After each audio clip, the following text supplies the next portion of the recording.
Hey guys, I wanted to make a little video um, about some things that occurred to me in regards to thoughts.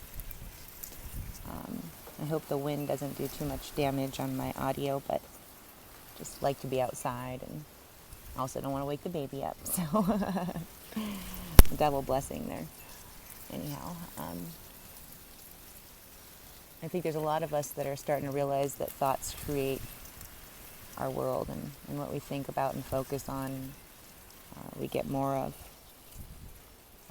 Some of us don't realize that a lot of these thoughts and a lot of these things are ruled from the subconscious, which is also something that comes from ancestral lines that are stored in the DNA and what have you. So there's a lot of details that go into all that.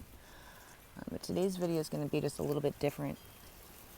I know I might lose some of you when I start talking about certain topics, but there's a certain story that's been told over many nations, many different religions, many beliefs for a very long time. And it's been told in many different ways. But I'm going to explain to you how it is that it relates to thoughts right now. And right now I'm talking about the eating of the tree of the knowledge of good and evil, eating of the tree of knowledge. And first I'm going to say that when we're in that perfection state and we're in a state of bliss and we're not worrying about the past or the future, and we're just being, and we're in the moment, even if we're learning how to do something detailed that we've never done before, if we're like fully in it, we're not dwelling about the past or the future. We're not stressing, thinking if we're doing this, saying this. There's no overthinking to it. There's just being. And that's the way our natural state is. It's not just sitting around doing nothing. It's just being. It's doing whatever you feel as though you are in that moment, And there's no thinking or overthinking that's required.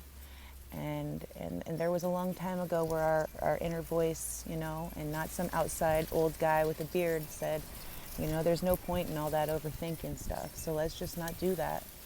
And know that if we don't, and we just live in this blissed out state, that everything we ever need will be provided to us, because nothing will be standing in the way in regards to intrusive thoughts and thought patterns and false beliefs and whatnot. And we'll be in a sweet spot, and we just don't do that. And we told ourselves that because we ourselves are individual slices of God, every single one of us, nothing excluded. So is this wonderful plant, and so is my dog right here, and so is that table and everything, because it's all made from natural things that started here, and it is what it is, and so everything is just perfect the way it is. And if we start eating these apples and these thoughts of the things that are not relevant and things that get in the way, and we start just thinking this and thinking that, and thinking thoughts that are not in line with just being, like I could go on forever on what thought is. We're not going to go to that, but like we asked ourselves not to do that. We know that that's not a beneficial choice for us to make. When we do that, when we eat of these apples, when we eat of these thoughts, and we let these thoughts take over and develop these tangled webs that some want to call the matrix, or want to give some fancy name to, which maybe it does have. I'm not saying that there ain't no terms out there that may be deemed relevant or accurate, but I do know that we have all the control over the situation, and what's been manipulated is our thoughts, and whether it's been with our own energies that we've allowed to stay trapped here without clearing them by thinking something positive about every experience we've had, understanding that everything in this world can be deemed as a blessing and as a way to learn the better thing to do this time and or next. It all started with distorted thought. The first separating thought that occurred when the poor woman decided to start thinking a little too much, because we have very busy brains that work multidimensionally all the time, and not being aware of that does not give us the power to control those thoughts and master those thoughts, and realize just because we think we should do something does not always mean that we should be thinking that we should be doing those things. You know, to be wise enough to understand where thoughts